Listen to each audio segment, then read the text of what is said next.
Hey, I want to welcome everyone to the show, Film Photography Podcast, the internet radio show for people who love to shoot film. On this show, yes, this is our summer show.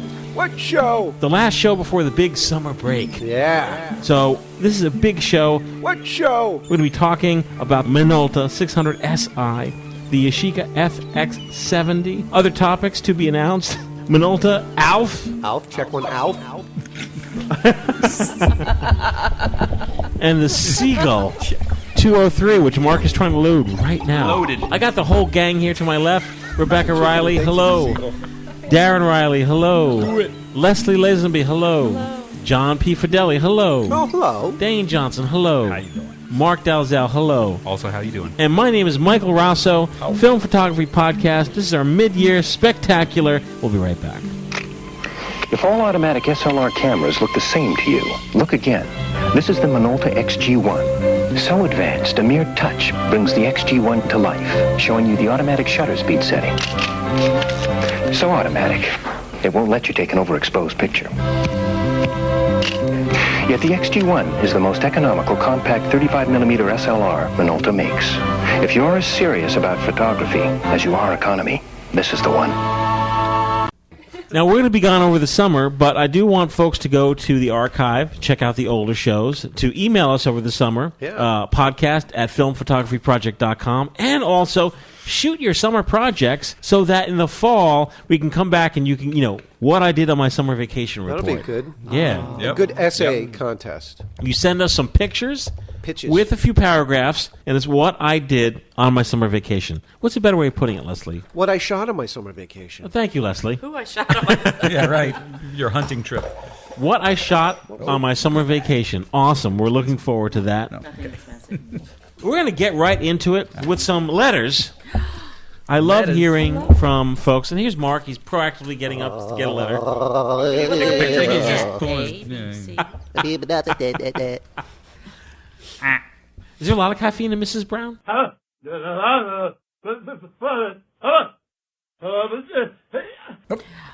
Give her a mic. Did Becky have the hiccups? I don't Is that know. what's going on? Awesome. Oh, If dear. it says or not. Caffeine. We're all going to I laugh always every think you time. can use more, but Oh, that's great. How many cans do you drink in a day? All right. So I'm better put aside. That's You like had Yeah, you better slow How you down, feeling? Rasso. good. Yeah. So, Darren, is this what you thought it would be? Yes and no. Could be bad or good. I don't care. I'm No, still your it's friend. great. It's good. I'm not sure what I expected. What did you expect? Well, I'm not sure. Oh. It's it's crazy. You always had an idea of... Do you think it was... You thought it was going to be a little wacky, right? No, it is. This is wacky. Oh, okay. It is wacky. So you didn't need to wear your tie because it's not that formal. Yeah, the suit was wasted. But you like the alternative cinema I podcast. do. I love that podcast. You do? Yeah. Oh. I like the crazier the better. Is that the same? I know that. Although I love photography, Yeah, you guys be quiet over there. I'm Yeah. not a big fan of talking about photography. Oh, you're not? So when you go off topic, I love all that side of it.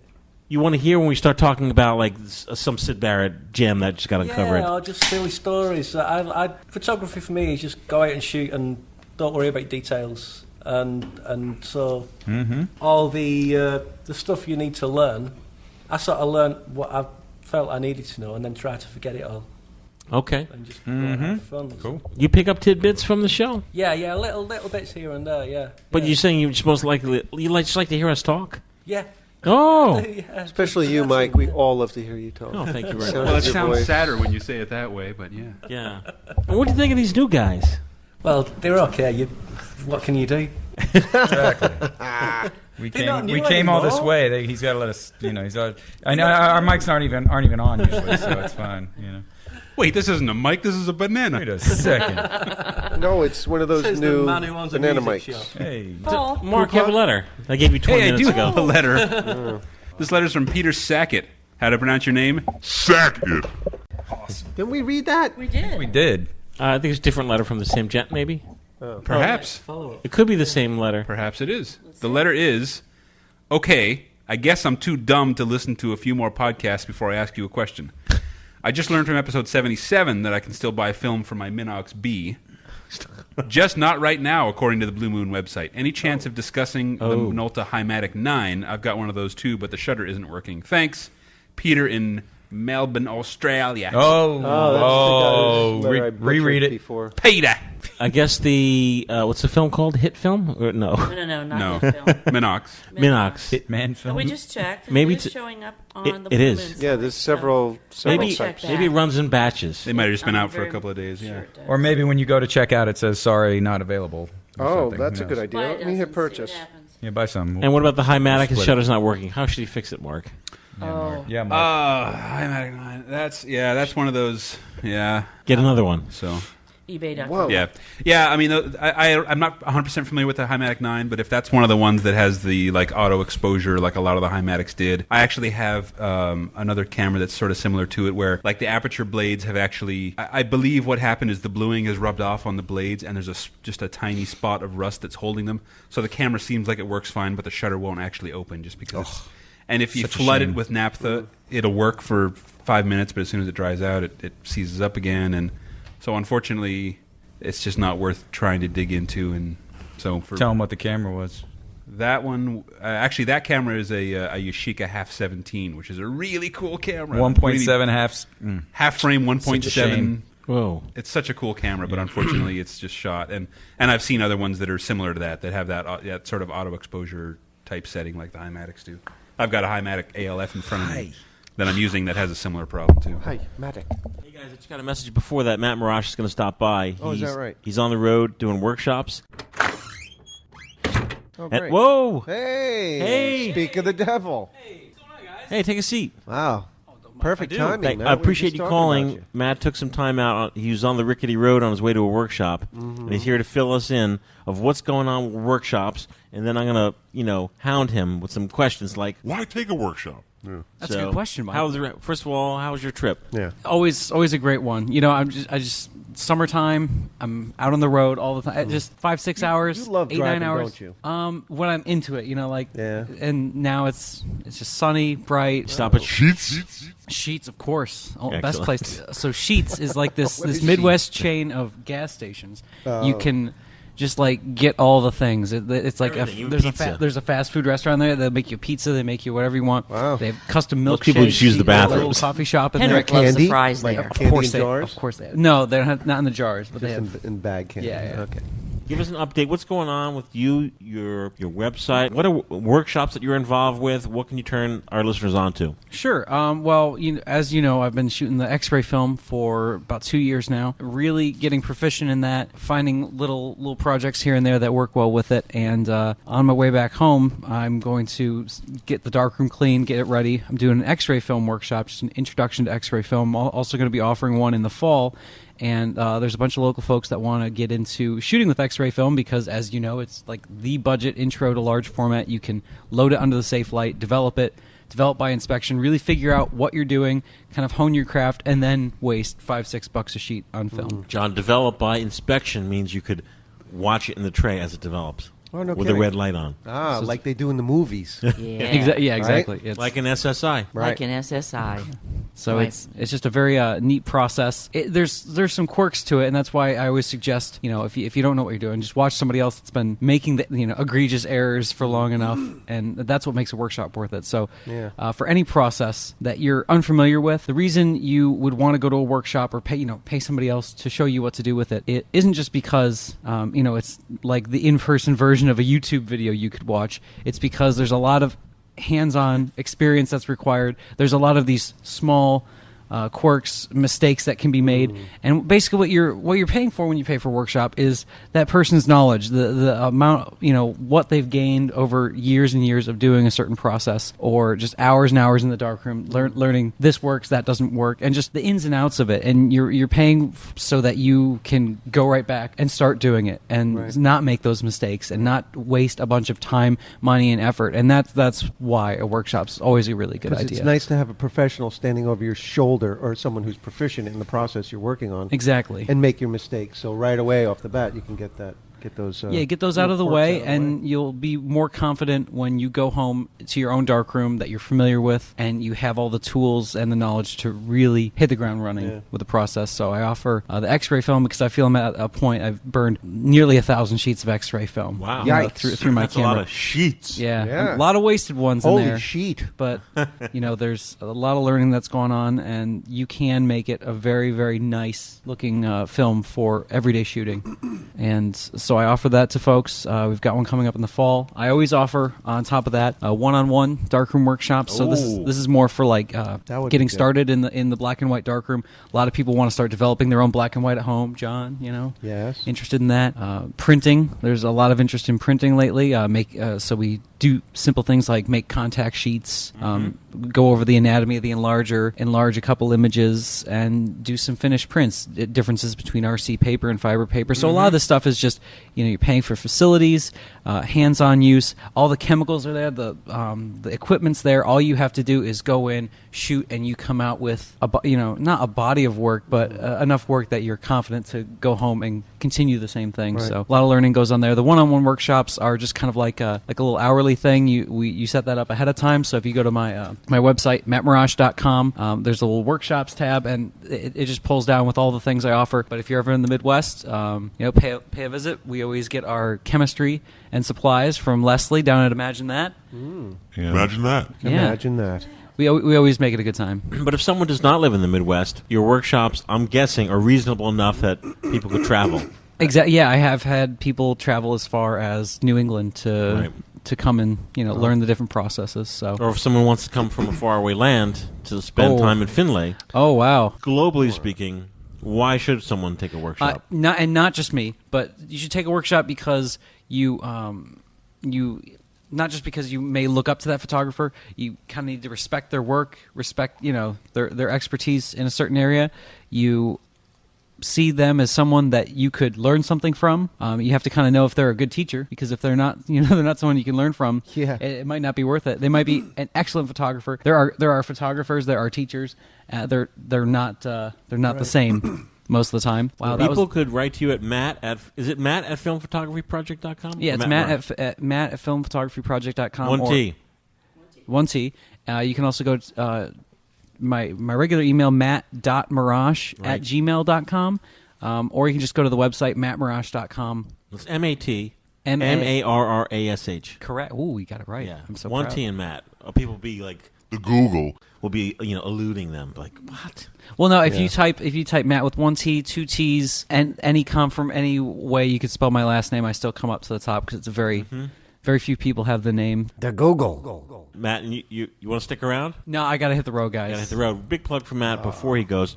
Matt is a good guy to work with, because not everyone, as you mentioned, not everyone can teach. Not everyone has a disposition, and not everyone has the passion.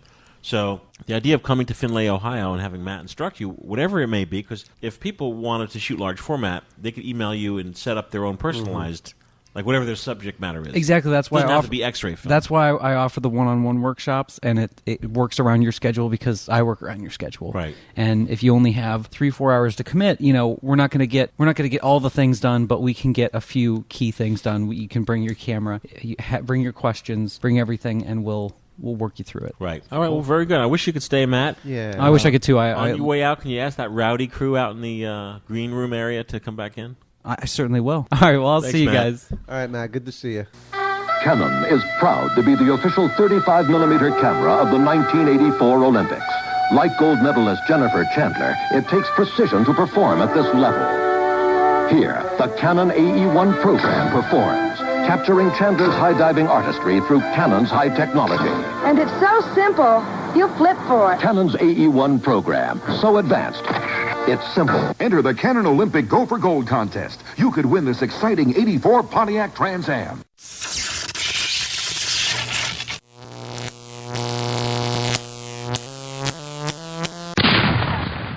Who would like to read a letter? Oh, me? Oh, that's a long one. Good catch. And it comes from Kuala Lumpur, so you got to do that accent. Hello, my name is What's it say? It's from Dan Neal. It says, Dear FPP, just received confirmation that my plastic fantastic debonair was shipped. Please thank your staff for their speedy service. I just discovered your podcast from the purchase of my iPad. I was starting to feel like the last uninfected person in the world of digital zombies. I shot black and white mostly with the Mamiya 645, Canon 81, Canon T7, Nikon F60, Nikon FE, Leica Mini Lux, and I've just dusted off my Brownie Hawkeye. Plus my old Polaroid now you're Sun getting 600 LMS. Sun 600 LMS? Sun 600. Yes, LMS? it's a Polaroid camera. Yeah. Light, vanishing. All of you have reinvigorated my love for film. I appreciate that you have fun with your photography, which I always believe should come first. Quick question. Will the Impossible 600 sold in your store fit my Sun 600? We'll send images of my first shot through the debonair. Please do. Thanks again, Dan. Yes. Will it? 100%. Yes. Mike? Yes. He wants to know if he can get film for his Sun 600? He says, will the 600 Yeah. Impossible films Yes. fit in his Sun 600? It certainly will. Yes. Dan, the answer is yes. Guess it will. Yes. Oh, here, John, read this. This is from our friend Tomo Stono. Tom Snowden. Me and him talk all the time about fuzz pedals and loud music. Tom and was in, stoner he metal. was in a King Crimson cover band with his Yep. brother. Dear Mike, John, Mark, Dane, Matt, Lawrence, Leslie, Strudel, Darren, Dwayne. Hey, you never know. I had no idea you were into shoegaze, Mike. Yes. Oh, should I read the shoegaze voice again? No. That's awesome. I went to see My Bloody Valentine. Yeah, they got a new album out after, Is that 10 right? years? Yeah. It's the same old, same old? It's the guy and the girl. Just, oh, yeah? Darren, you've heard it? Yeah. No, I've not heard it. No, I'm not into that kind of stuff, No? to be honest. No, but I know they've got the album out. Yeah. He said, I went to go see My Bloody Valentine in Manchester a few weeks ago, and it was amazing. We were up in the stalls and forgot our binocs. Stoops. Binocs. So couldn't perv on all Kevin Shields' amazing pedals. I missed Sigaroo earlier that week due to illness, but I have tickets to see them later. They were sick. Sigur Ross. Sigaroo. Well, whatever. Those guys catch colds easy. The S you pronounce? You talk. Well, you know what? That guy made up his own language, so F him if I pronounce it wrong. It's like a mixture of English and I Icelandic. always thought it was Sigur Rós. I say Sigaroo, like Sigaroo. Sigaroo. Yeah, I have thought it several was of their pronounced records, which are Seagull fun. Bob. But they all the lyrics sound That's only the with a same. lot of... All the lyrics are like, Oh. Let's go check out Sigur Rós Shreds on Google. No way. Oh, yeah. Oh, awesome. Sigur Rós Shreds. Oh, I Yep. gotta see that. That's a good one. That's it? Was there a question? That's it. No.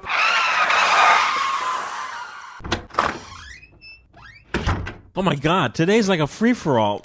Matt Marash just popped in. Again. Again. Hey, whoa. Mind if I pull a mic up? No, go ahead. Oh, thanks, Mike. Well, so I totally forgot. It's like a sitcom here today. Hold on, I'm getting some coffee. What? Totally forgot. My buddy, good buddy, Chris Walker, longtime friend of Leslie. I just met him last summer. Great guy.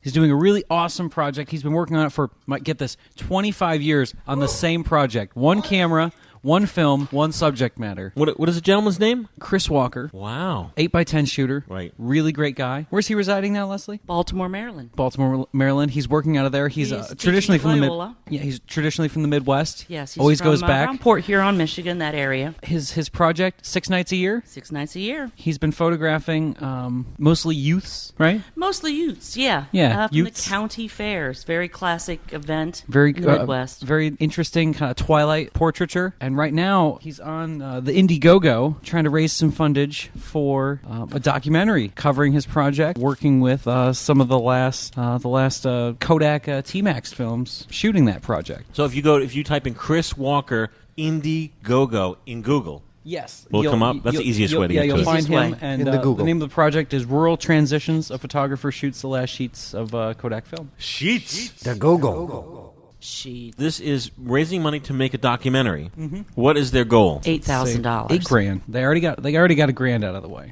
Okay, what is their deadline? 31 days. Today's the 15th. Today's the 15th, so they have 28 days left. So they're going to be done August 15th. It's a really great project. Folks out there listening, I encourage you to visit the site to see the awesome work of this gentleman and to consider, being what you become is somewhat of a producer. Mm-hmm. You're helping make a film. And if you want to check out the rest of Chris's body of work, you can go to chriswalkerphoto.com. He has a very, very slick site, a great portfolio of images, and he's a really cool guy, very open about the way he works, his process, and just kind of his philosophy behind these images. Mm-hmm. All right, well, I got to get back on the road, guys. I'll talk to you soon. Okay, take care, Matt.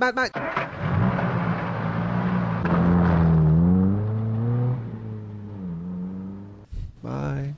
This is a letter from Nick Rapak. Nick is the gentleman who's at New York Walk with the Polaroid 800 camera, or 80. Yes, that's what he's world famous for now. Oh, he's the guy that shoots roll film. Roll film. Yep. Like, well, I shoot other stuff. He says, I was listening to the podcast today and heard you mentioning Seattle Filmworks. Mm-hmm. As it just so happens, I got into a conversation with the owner of a lab over the weekend, and he said he can process it. No way.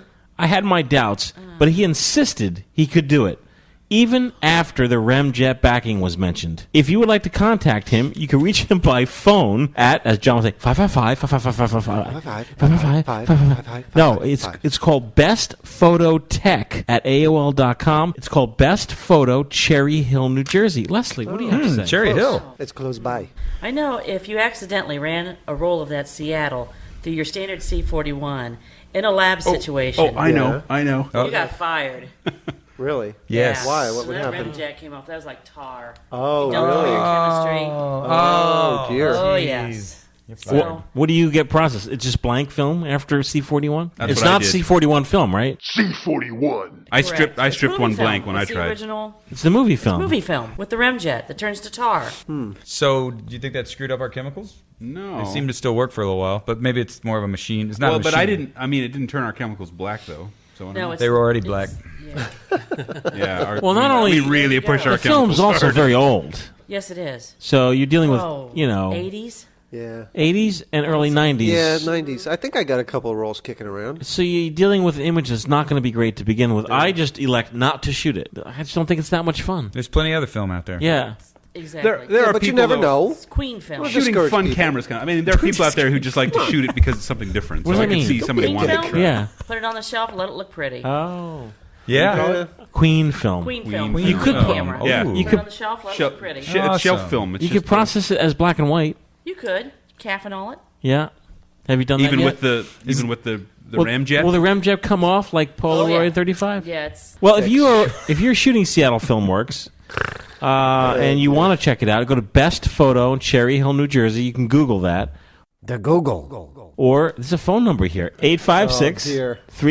856-354-9144. He put it right here. I have a Polaroid 420 camera that I love. This is from Andrea. Polaroid 24. Or as she's also known, Andrea. I bought it recently, cleaned it up a bit, cleaned a small bit of corrosion off the black battery connected with vinegar, loaded it up with Fuji pack, and put in a 532 battery that I got online. I took one shot, no problem. Not even ripped tabs. Now the problem. I loaded the second pack, made it to the 8th photo with no trouble. Photo number 8 comes out black. I took a deep breath and shot 9. No second shutter click. And another black frame. The battery is barely 3 weeks old, and I'm on the 18th frame. Is it possible that the camera would have a problem that would drain my battery so quickly? Or did I just have a bad battery? I have bought the items needed to attempt the AAA conversion, but I'm not sure it will fix the problem. What do you think, Leslie? This is a common problem. It happens It's a very over common and problem. over. Probably the best thing that Andrea, I'm going to assume Andrea she can do, is to convert it. Yeah. Double A's. Mm-hmm. Triple A's, I'm sorry, triple A's. It is easy to do. I did it. It's not too bad. Soldering iron doesn't burn your skin. You don't down. even need it. You It's can not just do a that twist hot. tie thing. Oh, I solder. Yeah, okay. And if you want to go technical too, there's nothing. The camera is only using up the battery power while you're holding the button down, basically. So there's nothing that the camera's going to be using up battery while it's just sitting there. So I'd say So most it likely wasn't a drain. you just might have gotten an old dead battery. Which is always possible with those batteries. Or something died after you took 17 shots and the camera is just dead. But yeah, it might just be a dead battery. Is the battery even dead? Is the battery being tested? Yeah, I would say. I mean, obviously test the battery Yeah. too to see, but Isn't it true that some of these cameras, they just quit? Seriously, they just, somehow they're just not getting power anymore, and they just quit. Yeah, and if the photocell goes bad, there's any of a dozen different capacitors that can go bad. Yeah, I had one that one that was that you gave me that was all it needed was, there's the internal on the front, there's those ribbon connection. Yeah, kinda. Yeah. All it needed is I literally opened it, kind of hit it with a soldering iron in it, and one of them kind of came back through. And then, so that came back to life. And then another one I got that just went dark. I got a 250 it's a 100, and now it just shoots dark. So who knows?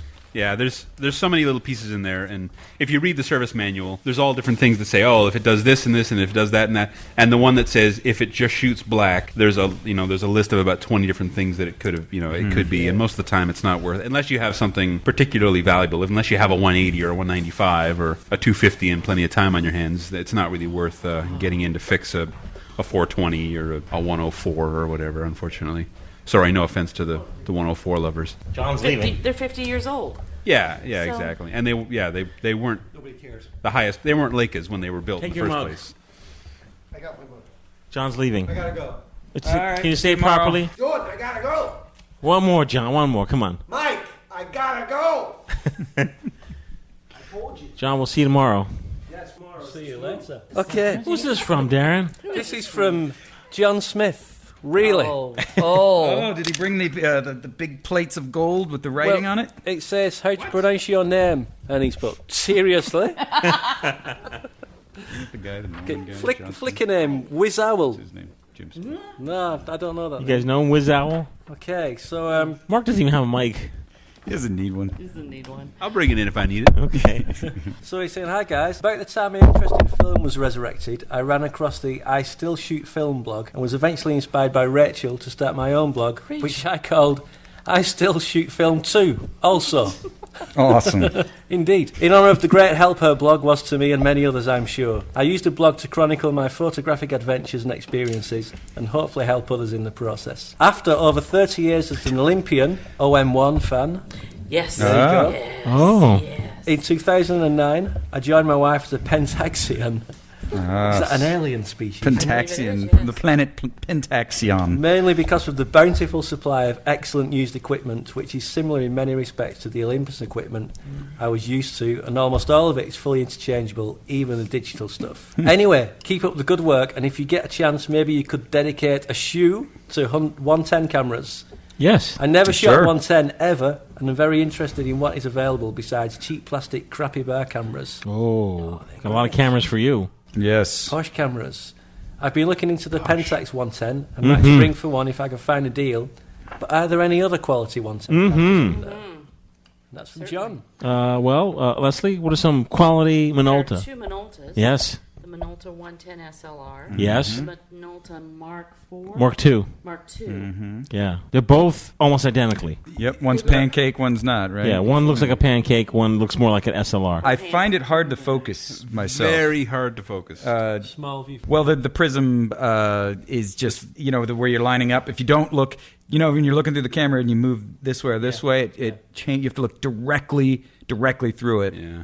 And so you have to, it's kind of, so I've taken a lot of blurry pictures with it, unfortunately. But then I've gotten some really good ones, too. It only goes down to 4.5 too, so it's not particularly fast lens. Any of you folks have the Minolta rangefinder flat cameras? They look like Instamatics, No. but they have a rangefinder in them? The silver one with the Minolta makes them, yeah. Canon makes the 110 ED. 110 ED. That's high quality. Minolta was called. I might have one in a box. There was a bunch of Minolta cameras that had rangefinders, and there was even a commercial, which we could play right here. Because I'm a professional photographer, people often ask me how to get their money's worth in a pocket camera. I recommend the Minolta Pocket Auto Pack 450E. It has an all-glass lens, not plastic. Plus, the Minolta adjusts automatically for the correct flash exposure as you focus, for beautiful stop-action pictures. And for dramatic close-ups, Minolta has an added lens. The Minolta Pocket Auto Pack. Get a whole lot of camera for your money. Yes. Yes. There it was. Also Great. the Pentax. Yeah, the Oh, 110. Pentax Auto 110. Well, that's the one. Yeah, that's the one. That's the one to have. That's what I was going to say. Yeah, that is- If it was a choice that is between the the one. Minolta and the Pentax Auto 110, the Pentax is awesome. Yeah. It had 7 different lenses you could get for it. It's easier to Close-up focus? Filters. It's No, super it's easy to great. focus. There's a flash. There's a power winder. I mean, every little accessory you can Yep. get for a big SLR, they made it for the Pentax. Yeah, that's a great one. And it looks hilarious. You can fit it in your mouth.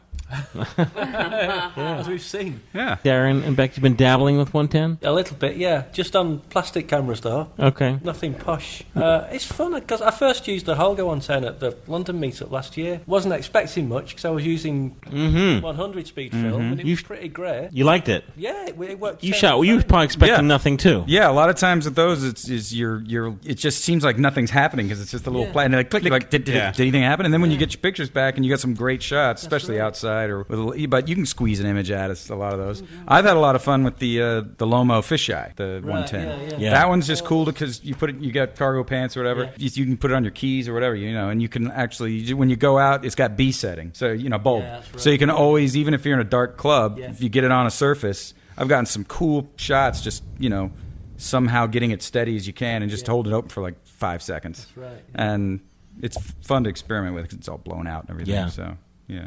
I would say it's an awesome format to experiment with and have fun with. And there's so many cameras, lots of Kodak plastic cameras that actually put out pretty decent images. Yeah. Those are the Minolta 280 TX or whatever. Is that a rangefinder? Yeah, that one's not. This one's not a rangefinder. This one, unfortunately, was just a point and shoot, but it had the close far thing on it, and it had a telezoom or whatever. It was a 460 TX. That's what I think it is. Yeah, but I got some great shots out of that thing. And it's also they're really, really common online. But the Minolta Weathermatic, the yellow underwater one, which is totally fun. You can get them for That's always $10. Fun. And I swam underwater. Took a picture of fish with it. It's great. It worked great on 110. It's silly. And you can get slide film now. Yes, I've been I shooting gotta it. try that. Ridiculous. It's good. It is good. Try it. Shots and red scale and everything. Yeah, slide, red scale, black and white, color print, and where can you get it? Of course, in the FPP store. That's right. Filmphotographystore.com. We haven't been taking any breaks in the last few shows, but I do need you folks to help support the FPP by going to filmphotographypodcast.com, either visiting the store tab or donating. Donate some cash. Donate some cameras. Donate some film, and we do get a lot of donations. Thank you very much. Hey, we're going to talk about cameras. Let's start with the Seagull 203. Sure. Now, this is Mark's camera. I own this camera, and I'm curious, where did you find it? What interests you? Like, what makes it interesting to you? And what has your experience been like? I love it. I actually posted a message a few months ago on the FPP forum saying I had pretty much every camera there was, but what I didn't have was a 120 rangefinder. I said, I want something that's 120, that folds up, that's got a coupled rangefinder on it, that's got an X-synced, at least PC port, if not hot shoe. What does everybody recommend? And people threw out all kinds of suggestions. Leslie, I think you actually mentioned the Mamiya 6, which I looked into, and I looked into a lot. And Eric Evaldson, who's a big poster online, he actually... middle name. Exactly, Evaldson. It is, actually. He's a regular FPP listener. Yeah, he posts on the forums a lot. He's a very knowledgeable guy, and he actually posted saying, I've got a Seagull 203. I don't use it anymore. It needs some work, but if you want it, you can have it. So he actually shipped it out to me, and I fixed it up, and it's exactly what I wanted. This thing is, it folds up so you can stick it in your pocket. It pops out like some sort of a James Bond contraption. It's got a pretty fast lens. It's got 3.5 to 22. It's got shutter speeds from bulb all the way up to 300. It's got a coupled rangefinder. It's got a hot shoe. It's got a thumb wind. It's got a body-mounted shutter. It's got everything that you want. It's a lot smaller than the Mamiya 6, too. Mm-hmm. A lot smaller. Yeah, it's very compact. Nice. It's got a kind of a cool little party piece, as the Brits would say, on the inside, where it's got these two little, as the Brits would say, I thought everyone said that. These two little flip-out masks where you can convert it from either 6x6 or flip the masks in and it becomes a 4.5 by 6, so you get 16 shots on a roll. And it's got two windows depending on which masks you have flipped in. Yeah. So right now, my first roll I shot was 6x6. Right now I flipped the masks in and I have it down to 4.5. So single window rangefinder, so you don't have to do the two window thing. It reminds me of like the Bel Air. It's sort of Bel Air-ish type of camera, but with no auto exposure, obviously. But yeah, it's just great. It's really solidly built, made in China. Came out early '60s originally, and it feels almost like a modern camera. Like just the fact that it's got a hot shoe on it just sort of feels hot like shoe. Just feels like a more modern camera. Have you got any images back from it yet? Yeah, it's great. Super, super sharp. I love it. Okay. Yeah. It rivals, some of my really good TLRs that I shoot with. Did you mention this is from China? It was made in China, yep. Yeah. And you think... But like a 60s China, not like modern plasticky China. There's no plastic on this at all, except for the bellows. And would you say that camera's a knockoff of Darren's German camera? Very much. A long range of cameras were similar designs. Yeah, it's similar format. It looks like you have is that a selenium meter on the front, which is cool. So that's the only thing I don't have is a meter on this. Slick. Yeah, keep it covered. What's your camera called, Darren? This is a Zeiss Icon NetX. Yeah, we discussed a few shoes ago. That's right, yeah. Yeah. Oh, they do look. And that's a rangefinder too? It's a rangefinder too, but it doesn't have the actual rangefinder facilities that yours. I need to use a separate rangefinder with it. You can. It's a zone focus. It's got the actual feet from 4, 5, 6, 7, 8 feet up to 48 feet. Yeah, feet. But I do need a separate rangefinder. Right. Yeah, so this actually has a couple rangefinders. So I've actually got the split image in the viewfinder. Right. Yeah. Which makes it really easy to use. The only thing that is confusing about this, I always forget about, is that you have to wind the film, but you also have to manually cock the lens at the front. It doesn't wind itself. Right. So does I always forget. Wind on automatically one frame? It's for the 6x6. Yeah. It's 3 winds. Right. For the 4.5x6, it's 2.5. Right. With this camera, you just got to watch the numbers and just wind until you. Yeah. Well, it's got you read the numbers in the back, but I've learned it. I can kind of shoot without looking now because I know 2.5. So it's great. So that it just so happened it was a format that I didn't have that I wanted, and now I've got one. They're good. They're fun to shoot with. I really enjoy using this one. Yeah, it folds up so small, yeah. And you get really super. Especially that's got the Zeiss lenses on it, obviously, so that must be sharp as hell. Great sharp photos. Yeah. Pronto. Very cool. Yeah. When we come back, we're going to be talking about the Yashica FX 70.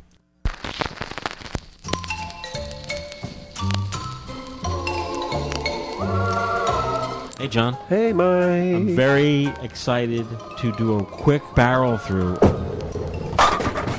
of what's new in the Film Photography Podcast store. Oh, let's do it. FilmPhotographyStore.com. It is the store of the FPP. It's the store of tomorrow. It is. And today, this explosion, FPP hand-rolled 35mm film. Look at this.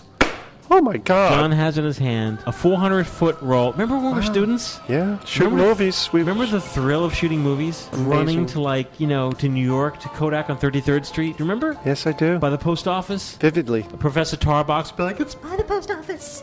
Do you remember? Yes. I am thrilled to tell you that we now are carrying in 35mm, 24 exposure rolls, FPP Cinema XX. Wow. Black and white. Oh. It must be beautiful. It is. There's no secret here. It's Eastman Kodak XX negative 5222. A number of people on the Flickr group have been shooting with 5222. If you don't process at home, how do you get it to process? Send it to the dark room. The or dark room. Wayne's, yeah. What's the process for it? Regular. C41? No, black and white. Oh, black and white. So right. it's like HC110. Oh, I see. D76. Caffeinol. I was amazed by the Rich tones of this black and white film. It has a lot of latitude. So there are deep blacks, but there are also fine grays, and the whites don't burn out.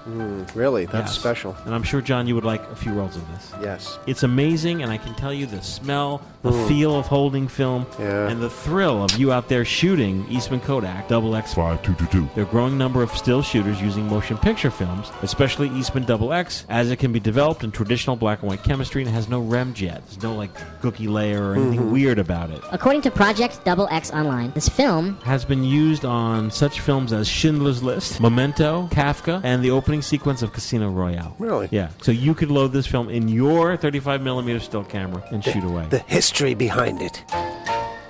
But that's not all. No? We also are carrying Fujicolor IT exclamation point. Color negative film has an ISO of 6 and is actually Fujicolor IT-N, which is a film that was originally designed to make negatives from slides. No kidding. ISO of 6. You can get this in your grubby little hands. That'll be fun. How about Fujichrome EDU Type 2? Yeah, how about it? This is ISO of 20. Interesting. Yep. It's a tungsten balanced duplicating film. It's tungsten balanced, meaning if you shoot it in daylight, it'll be blue, so you could shoot day for night. Polypan F. Still in the store, 50 ISO. This is a smooth... Did I give you a roll of this? Yeah. Have you shot it yet or no? No, haven't. It's a silky smooth, glowing Polypan F, originally designed to make dupes of 35 millimeter motion pictures. This is from Germany. Kodak Rapid Copy Film, ISO 0.06. It makes your brain explode, right?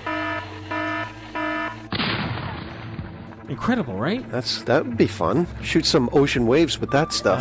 620 film, now on 620 spools that we have manufactured. We are offering all of these films on 620 spools for your favorite Kodak Brownie or 620 camera. Lomography Earl Grey 100, Fujichrome Provia 100F, Fuji Neopan 100 black and white, Hi. Kodak Ektachrome 100X, Yes. Kodak Ektar 100, Ooh. Kodak Gold 200, Kodak Portrait 160, Yeah. a Lomography 3-pack. That is amazing. Yeah. How about 4x5 sheet film? How about it? FPP green and blue X-ray film. Yummy. How about 8x10 X-ray film? How about it? How about APS film? 110 film, No. and get this, What? 126 cartridge.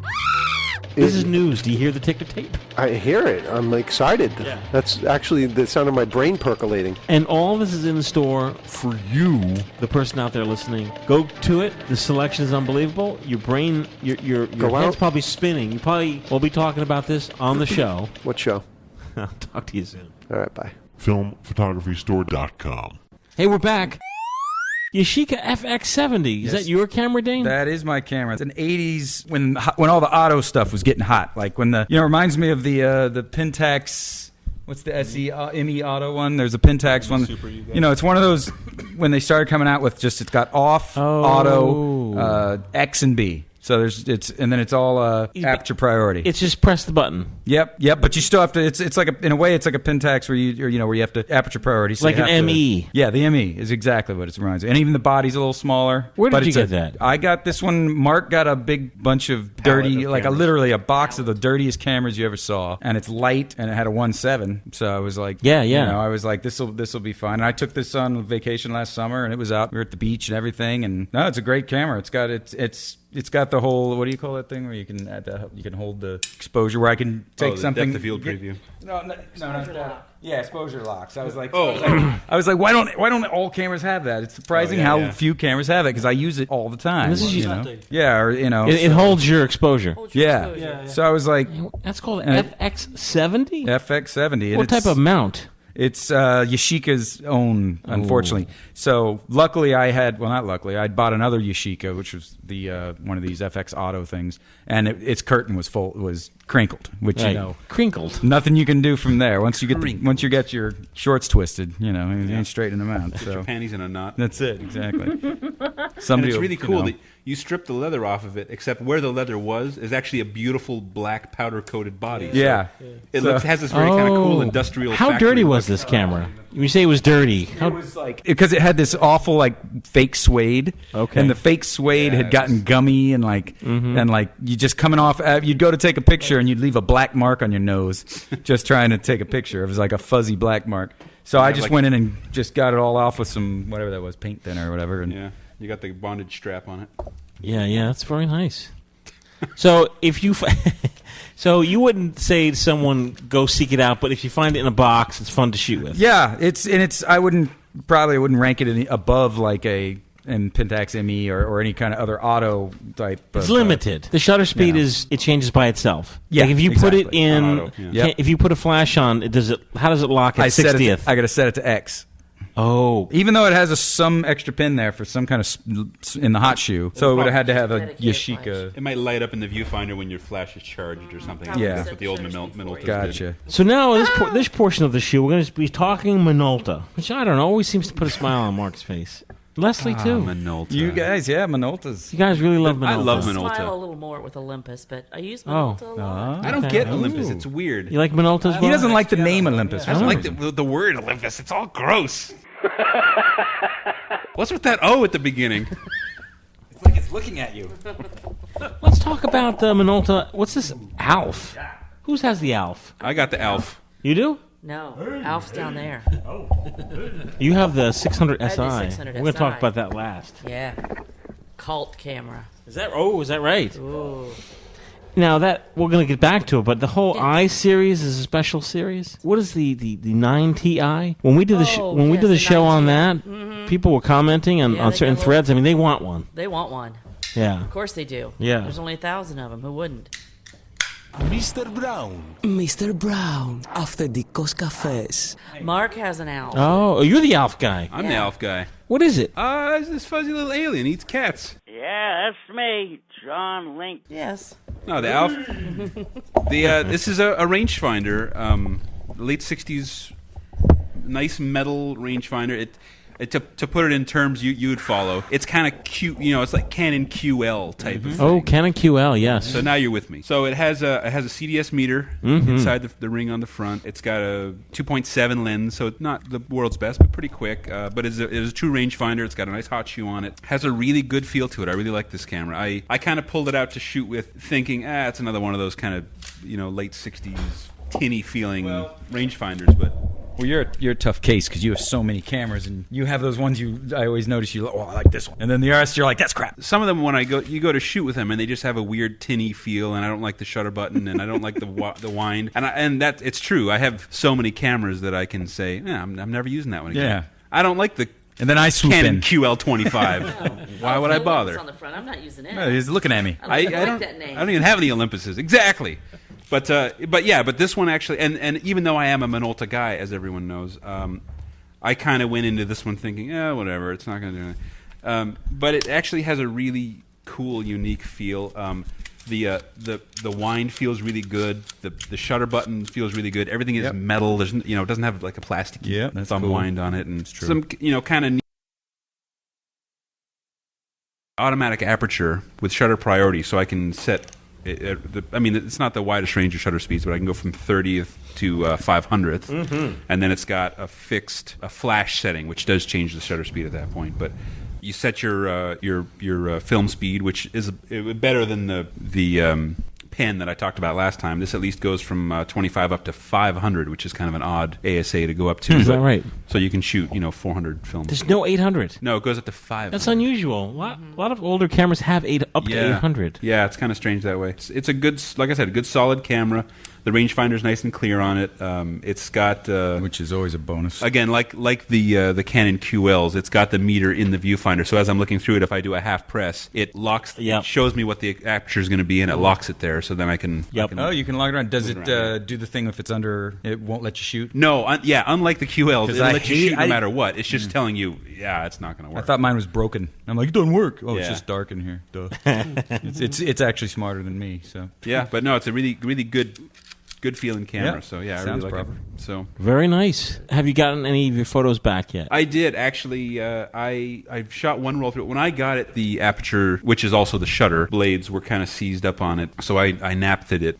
This is an interesting sort of a thing that I accidentally did, but I got it all working. I immediately put a roll of film in it, and I started shooting with it. And when I got the film back, it took me a minute to figure out what had happened. What had happened was there must have still been some naphtha evaporating inside the lenses. So the first half of my roll has this beautiful soft focus to it. It's amazing. I took all these pictures of my wife and my daughter out in our backyard with the trees and the grass, and it looks like this beautiful, idyllic, soft focus scene. And then later on in the roll, I was taking some sort of more industrial, wrought iron pictures driving down the highway, and they came out super, super sharp.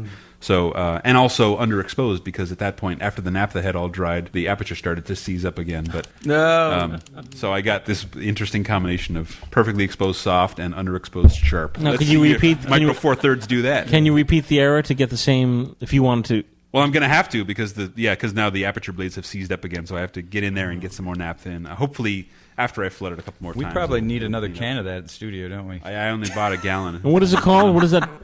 It's naphtha, which is also known as lighter fluid. Yeah, lighter fluid. Not like butane, but like Zippo lighter fluid. Can it go up in flames? Absolutely. Sure, just don't smoke. Okay. Unless you're doing it wrong. Right. And what do? You actually I notice you douse a lot of it. Like I douse it in this, I douse it in that.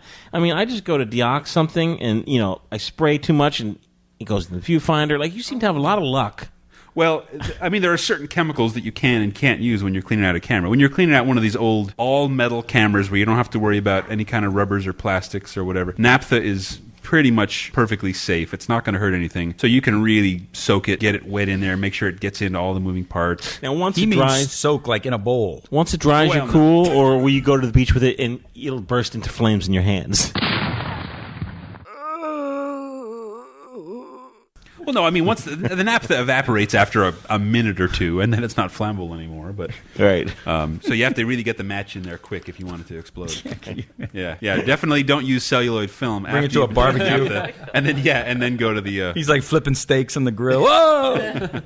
But no, it's good. Actually, yeah, and if you have some of those old cameras that have the completely seized up focus rings, I've taken lenses off the cameras and just soaked them in a jar of alcohol, completely submerged for weeks at a time to get them to open up. But again, alcohol's not going to hurt really anything. Never hurts me. Disclaimer. No. I don't know what I'm talking about. Preservative. Yeah, exactly. Look It at just Keith pickles Richards. But yeah, so I mean, it's generally. Also, I will say though, you want to get the 99% alcohol, not the 70%. Isopropyl. You have to drink more of it if it's 70%. And you found this camera in a lot, or did you seek it out? This one actually was my wife's father's camera. Oh, very nice. And so this one is in perfect, pristine condition. Yeah, he took really good care of his stuff, and I know for a fact it was sitting in the top of a closet in Santa Barbara, California since the early 80s. So it's basically been in a time machine. It's in perfect shape, except that the apertures just are you don't dried need out. that anyway. Do you recommend people to kind of seek out family members and kind of ask around what? Hey, do you have any old film cameras? Not using? Saves a lot of money. Yes. I mean, like we said a few episodes ago, my own mother, a few months ago, came to me with a bag of cameras that she found in her house that she doesn't even know where they came from, including an SX70, a QL17, like some really cool stuff. Oh, and actually a really nice Zeiss Contina 2A, like really interesting cameras. Wow. So that saved me, $150 right there getting those 3 cameras from my own mother. So yeah, you never know what you're going to find. You never know what you're going to find. And I have the word out on the street in Jersey City now that I buy cameras, so I just have random people walk in saying, "Yeah, I hear you buy cameras. That's awesome. You want this Leica? I don't know. Yeah, you're waiting on that one, yeah. Yeah, not yet. And that's at Metropolis Music in Jersey City, New Jersey. That's right. That's right. There's going to be a line of people down the street bringing in. Yes. Right. Once the word gets out. Well, a lot of people ask, can I come visit FPP? And FPP is only functional. The studio's only open when we record. So I highly advise, instead, go to Metropolis Music. Buy a guitar while you're there. I should get some life-size cutouts of you and John and Dane and just put them in the corner so they can have their pictures. Yeah, There you absolutely. go. But I highly recommend seek out family members to try to find some cameras. And when you find something from a family member, it's always a lot of fun to get it going because there's some history there. Yeah. And it's satisfying to try to get that up and running and get some pictures out of it. This camera, definitely, I mean, I never met my wife's father, but the camera means more to me that it was a family camera. Yeah. The last pictures this camera might have shot were my wife as a little girl or something. So it means more to me than if I bought it at a flea market for $3. So yeah, absolutely. We'll be right back. Right after this quick message. Hey. Here to talk about Kodak film. I want everyone to go to the filmphotographystore.com. That's our store, to pick up a roll of Kodak film. Because we have some of the best prices on the web. That's right. We have extremely fast shipping. The shipping price is the actual weight of the product. When people buy a roll of film online, It's they're like like $12. They're like, great, it's a $2 roll of film, but yeah, now it's $15 after shipping. Everything in the store is in stock. We now have the best prices on the web for Kodak Ektar, Kodak Portra 160, Portra 400, T-Max, Tri-X. Forget about the superstores online. Superstores. Fresh. Is that fresh? Fresh Kodak film directly from filmphotographyproject.com. Click the store button. Lightning fast. Fresh. So fresh it should be slapped. Exactly. I was going to say so fresh that will give a strudel mouth. Fresh mouth. What's so great about buying from the film photography store? I will tell you. It supports this show. What show? The Film Photography Project. Filmphotographystore.com. 2013 Kodak film. Thank you very much. Introducing the amazing Minolta Maxxum, the world's easiest SLR, because it alone has built-in automatic focusing. Look, Maxxum's autofocus lets you get perfect shots before others can even focus. Change lenses. Maxxum again gets the shots that used to get away. Only the human eye focuses faster. Minolta Maxxum. Only from the mind of Minolta. Hey, we're back. Wow. Now, our featured camera of the day is the Minolta 600 SI, which seems amazingly special. Look at it looks that. pro. It looks like very it's not. substantial. Is it really? It looks very But substantial. It's like a what is that lens? 1995. Okay. Introduced in 1995. Called the Maxxum 600 SI here in the States. Dynex 600 SI in Europe. Alpha. Japanese always called the Maxxums Alphas. Okay. And it was called a 701. It came as a 600 and a 650. 650 was quartz date and panorama. But It sounds like every camera they made was this camera, just under different model numbers. Absolutely. This came out the same time that the 9XIs, the 7s were out, and the 8000 series, and those cameras did everything but your laundry. They realized that not everybody wanted that. So this camera is very cool because it has big dials, and each dial only does one thing. There's no button that activates a menu or a sub-menu. Everything is a dial or a knob. It's all spelled out on the camera body. Oh, man. It's like retro design. That is what they liked about it. Yeah. The old-time SLR users, this is it. I know exactly what this does. It's right There's here. no mode button and changing this and all exactly. that. So That's great. the dials were big. So if you love We did that. I have a Maxxum that we were just trying to figure out how to change it to bulb or something, and we'd spend a half an hour, couldn't figure it out. Actually, and it was considered a consumer camera. Reason consumer, pretty much a plastic body, only 1/4000th of a second that designated consumer. Who needs it useless. faster than that? Yeah. It built-in winder, built-in flash, 2 frames a second. Oh, that's got the pop-up. Little pop-up. Yeah. We sold a ton of these cameras to wedding photographers. Yeah. What did you just take off the bottom of it? I took the vertical grip off because we're going to talk about the vertical. I thought that was a winder. I was going to say... In this case, for the 600, it is not a winder. Oh, okay. Nice. Wow. Now, the... Interesting. Wow, Darren, what kind of camera is that? That's amazing. It's so small. Maybe an iPhone. It takes... You know What? Mike, you should have totally freaked out and kicked him out. Like Yeah. that would have been. We'd have heard more. Joking, jokingly, Him but up, out just the like start crying. It takes... does that take Minox sheet film? But actually, this was considered the consumer camera, but we sold a ton of these to Right. wedding photographers because they would give this to their secondary shooters. Oh, yeah. They didn't have to yeah, shoot a right. great fine thing or overly familiar with the camera. If they could run a camera, you could operate this. Yeah. This one's kind of fun because this one came with the 50 on it and the 51.8. And almost at That's this time, great. everybody wanted that kit lens at 3570. But I put the vertical grip on this, and the vertical grip for the 600 and the 700s That's were awesome. different purposes. We talked about this in lovely downtown Findlay, Ohio, how to properly hold a 35 millimeter camera. Yeah, I got to learn that. Cradle. Cradle. Now the problem is when you cradle this camera and you go like this, my elbow just flew up. I lost my tripod and I lost my stability. And I took Darren out. Okay, so you put the vertical grip on, and now I've got a firing button here on the front. I can also change my aperture if I'm aperture or shutter priority, front or back. And this one, the 600, you had to have the vertical grip to get the PC. So if you're going to use it in studio situation. It also replaces the battery source too, but if you're jumping up a line in like the 700s, it's a dual battery source. So you've got extra battery with you. But that was the vertical grip. Oh man, that's brilliant. Keeps your elbows in, keeps you steady. So it's just, its cult status came from old SLR shooters. They loved this camera. And podcasts ago, we talked about my 9Ti and all the sweet stuff it does. And I'll tell you, this is the camera I grab for everything. I love this camera. Were you shooting with that camera in the Findlay Walking Workshop or no? No, I was not. I was shooting with the Maxxum 7. Okay. But your grab-and-go cameras are always Minoltas, right? Seems to be. Yeah. Let me ask a question, because it just occurred to me when you were talking about the vertical hold and how you lose your tripod when you go up. You lose your tripod. I actually shoot the other way, and I fire with my thumb. Is that weird? That's not weird. That's smart. Oh, okay. Because that way I can still keep my... As long as You got me on that this one. That's doesn't just happen. weird. Because see what just happened? There's Yeah. your fingers. Got to keep them underneath. Yeah, right. Oh man. Yeah, so that's how. Yeah. And so that I can't do that. keeps that from happening. Okay. Do you find that people are shooting improperly? Like everyone's All like, the time. Oh yeah. You included. You included. Oh, still. Still. You just did it a little bit ago, and I didn't want to call you out on it. There it is. That's it. Whoa, that looks good. Just put press across the top of That's his so hat. people can see your sweat rings under your shirt when you. That's why you shoot like So that. they know you're working hard. They're like, oh man, I'm working hard this wedding. Yeah. So this actually really was an excellent influence. Canon, designed after this with the a couple of the Elan models. Pentex's MZ, very much. So it's very influential in that. But and this is a 90s camera? 95. 95, yeah. 95. 600 SI.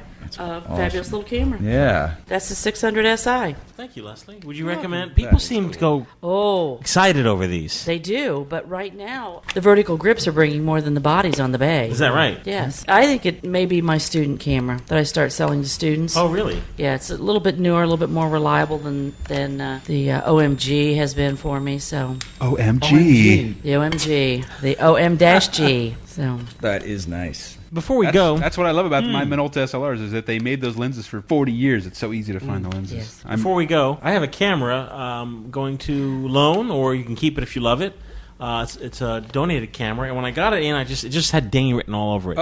Would you hand it right next to the bananas? Is it this big Kiev right no, now? It's in a he told me I can have it. right under that. Right there. That, I don't know what it is. That looks like a Dane's camera already. Yeah, a Bella. Yeah, you know anything about a Bella? I don't. Okay. Let me take a look at this baby. Oh, we also need to mention something else. What's too. that? What's that? We have a lovely camera here that came in late for the Findlay event from Jim Austin. Oh, yes. Message in a bottle. Jim sent 2 cameras for the walking workshop. One came in time, and the other one got caught in the flood. What do I do? How do I do? Yeah, you take the lid off. There you it won't come out.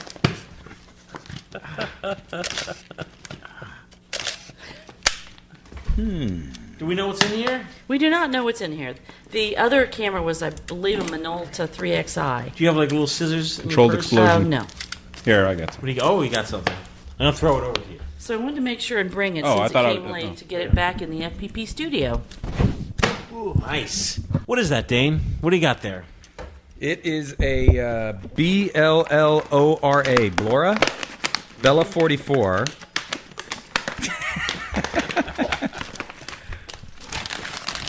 It looks like a 8 and 16. It's 127, right? Yeah. It's a 127. Okay. So we got a package, a message in a bottle. This was sent to Leslie, right? Yes. In Findlay, Ohio. Did it arrive during our walking workshop? One arrived on time, and we gave it away during the walking workshop. And then Monday, after everyone had gone home, another one floated down the Blanchard River. And what do we have? This is, coincidentally, a Minolta Maxxum 300 SR. Whoa! With a 35 to 70, 3.5 zoom lens on it. Very cool. Now, what camera are we giving away that Jim Austin donated to this shoe? What is it? What is it? That's a Minolta Maxxum 300 SI with a 35 to 70 millimeter 3.5 zoom lens. Oh, very nice. Yeah. In order to win this, you go to filmphotographyproject.com/giveaways, and you could win this 35 millimeter SLR donated Jim Austin, Jimages, Jimages.com, JIMAGES.com. It looks like it does have.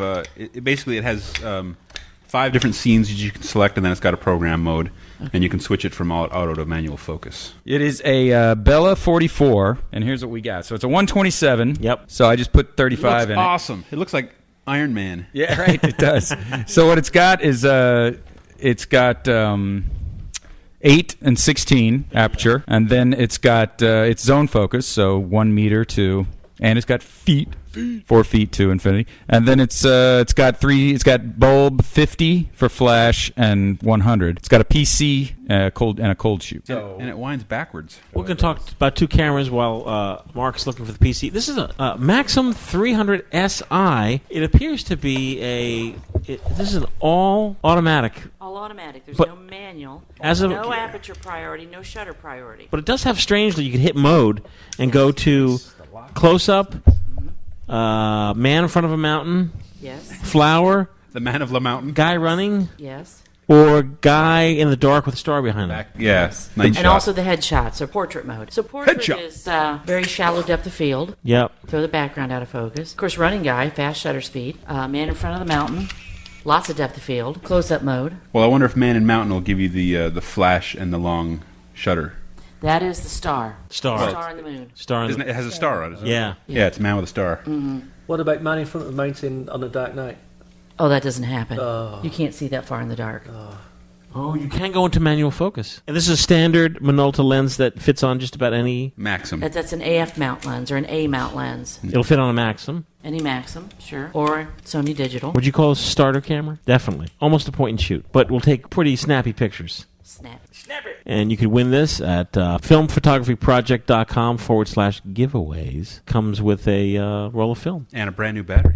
And a brand new battery, which is probably worth more than the camera. As much as the lens, at least. So, Dan, you'll test that baby out? Yeah, I'm already halfway through this roll, so 35. So. And when we come back in the fall, you will have a report? Yeah, this is great. This is. I don't have a 127 right now that fits 35 because the brownies you'd have to cut away. Yes. I have another instant thing that's got the big flash on top, the big square thing. I think you've got one here, and you can't fit 35 in that. So I've carved up some and ruined them. Mm-hmm. This one I couldn't believe you just popped it. You're good to go. Which one? Oh, the Starmatic. And look at that! You just popped flash on it. Yeah, he luckily brought you one own with a a PC. Viv 252? Or was that a 150? I think I got a few of them. 252. Yeah. Oh, you've been collecting them. Check it out. You like them? I rarely use them. I literally needed one with a PC cable to bring with me today, and I saw that on the shelf. They're a nice size. In honor of you, I brought it. Don't you think they're a nice size? They're actually big for what I normally use. It's a Vivitar 252 flash. Yeah. Dane, feel free to use it. Feel free to keep it if you love it. I will run or it through camera? its works. Yeah.